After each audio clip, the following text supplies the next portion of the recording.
maanta fariin baan kulay bulshada magaalada Jigjiga u wadaa. Fariintaasina waxay tahay mashruucii biyagelinta magaalada Jigjiga feeskii labaad inuu hadda gabagaba marayo. Almost gabagaba maraya. Waxa ka dhimani waa boqolkiiba 4 la xiriira qaybaha wadooyinka loo sameeyo ceelasha oo wadooyin jay ay loo sameeyo iyo wixii lamida iyo compoundiyadii service water abalahan adeegyadan biyaha ee la xiriira kaydadka hagaajintoodii iyo qurxintoodii wax la xiriira weeyaan laakiin biyagelintii ama biya keenidii magaalada Jigjiga way dhamaatay marka waxaan leenahay mashruucii biyagelinta magaalada Jigjiga ee wajiga labaad waa uu dhameystiran yahay magaaladana biyuhu way soo gaareen maanta waxaan ku jiraa ilaa bari maydhitaanka tuubooyinkii aan soo dhignay ee magaalada gudaheeda aan ku jiraynaa marka waxaan ugu bishaareynayaa shacab weynaha magaalada Jigjiga maalinka saa dambe ee sabtida aroorta inaan biyaha soo daynayno magaalada ku sii daynayno marka biyihii cusbaa ee faafana ka keenay waxa buuxa hadda kaydka 5000 mitir cube ee kaaramarna saaran uu buuxa waxaan ku jiray maalmahan turxaan bixinta systemkii aan dhignay ee keenayay biyaha kaaramarnii inta u dhaxaysa magaalada iyo in la mayro tuubooyinkaas oo qashinkii iyo markii la dhigay tuubooyinka qoladan qandaraasleyda ama China noqdaan cid kale noqdaan markii ay sameynayaan tuubooyinka noocaas badana dhagaxaanta iyo waxa laga ma aabayeelo goor biyaha basaaran marka saaridii iyo mayridii baa hadda ku mashquulsanayn maalmahan waan soo gabagabeynaa hadda gabagabadii u dambeysay maanta maraysa saadanba subaxdii sabtida magaalada biyaha ku soo daynayna marka bulshadu inay ka warhayso ayaan ku wargelinaynaa oo leenahay waa fariin ku socota bulshada deegaanka Soomaalida gaar ahaan caasimada Jigjiga iyagana beneficiary ka ah oo mashruucaasi uu soo gaaraya biyihiisu ay soo gaarayaan marka dadku waa inay ka warhayaan biyahaasi inay sabtida soo galayaan magaalada soo galayaan arinta aan markaa rabo inaan si detail u sheega waxa weeyaan maxaa loo baahan yahay maxay yihiin biyaha soo galayaan biyaha soo galaya marka koobaad 5000 mitir cube soo daynayna waxaan xagga faafan ka soo daynayna iyadoo 5000 mitir cube socota ayaa hadana bamkii iyo soo riixidii biyo ay socon doonaan marka inay 24 saac ay soo gasho xagga faafan 10000 mitir cube inay ka soo gasho ayaa rajaynaynaa inta xiga dambeeya iyo biyihii kale ee laga soo riixi jiray waaji iyo qoor dheeri iyo dhinacan maxaan ku raahday feedhacad laga soo riixi jiray ay sidooda ahaan doonaan marka biyahaasi magaalada way qaboojin doonaan waxaan rajayn doonaa cabasho badan oo biyo inay jiri doonin waxa mudan marka inaynu bulshada ku baraarujino waxaan isticmaalaynaa waa systemkii biyagelinta ama biyo qaybinta ee hore ee magaalada Jigjiga ayaa lagu soo xidhaya biyahan ku xidhnay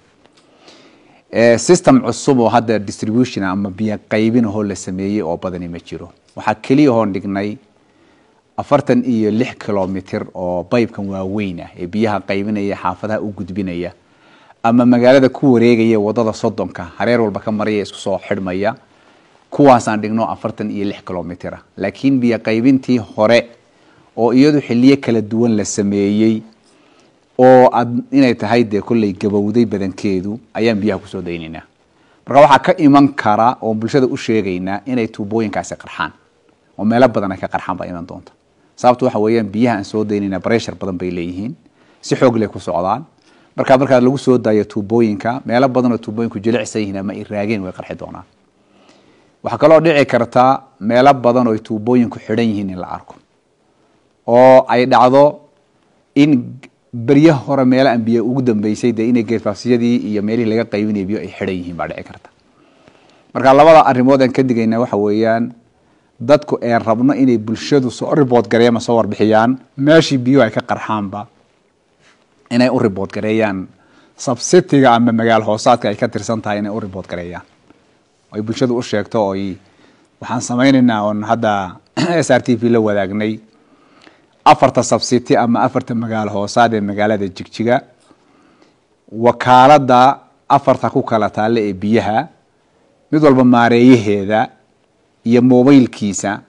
ayaa la wadaagaynaa SRTV marka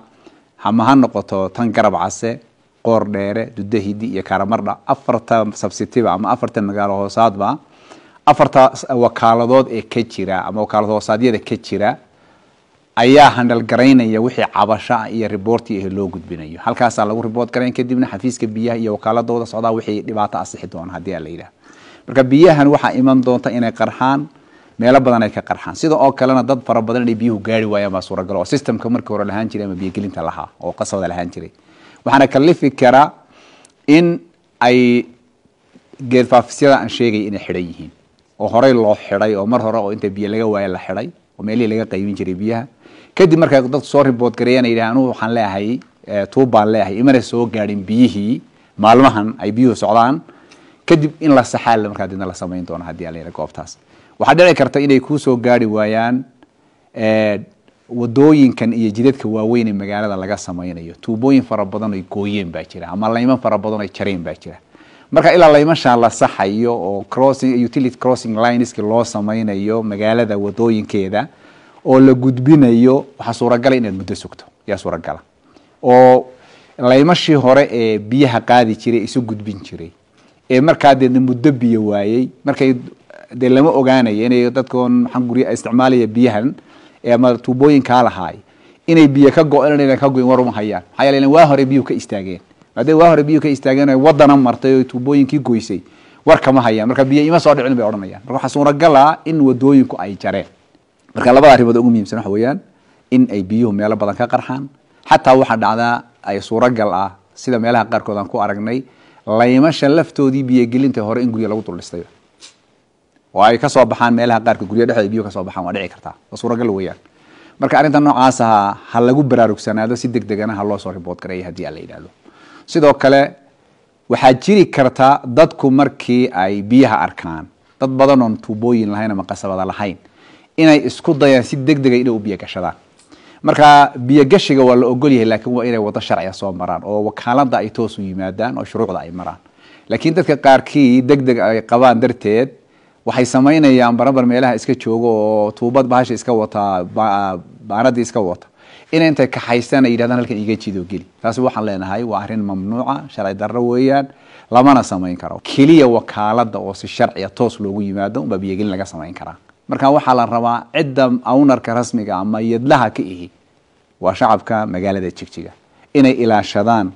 oo wixii kasta ee dhaqariye ee ku imanaya mashruuca isaga iyo biyaha inay ka ilaaliyaan baa la rabaa iska kaashadaan lana soo report gareeyo wax kasta oo dhibaato keeni kara in la soo report gareeyo oo iyagu ayna sixi kareen marka wixii khalad ah cidi ku kacaysana la soo warbixiyo iyaga laftooduna wixii ay sixi karaan dadka u naseexayn karaan kala khaladka sameynaya ay sameeyaan kadib waxaan leenahay marka fariimahan gudbinayna waa kuwaas waxaan ugu bishaaranaynaa ballanqaadkii xisbiga BB uu ballan qaaday adeeg bixin inuu sameynayo gaar ahaan biyo gelinta magaalada Jigjiga in lagu guuleystay oo Ilaahay mahadi maanta la taagan yahay ballanqaadkii xisbiga iyo doorashadii xisbiga uu galay ee shacabka uu yiri waanu maxaan ku raday biyaan idin keenayna in maanta la keenay oo sabtida ay biyuhu soo galayaan baa bishaarada aanu wadnaa tahay shacabka magaalada Jigjiga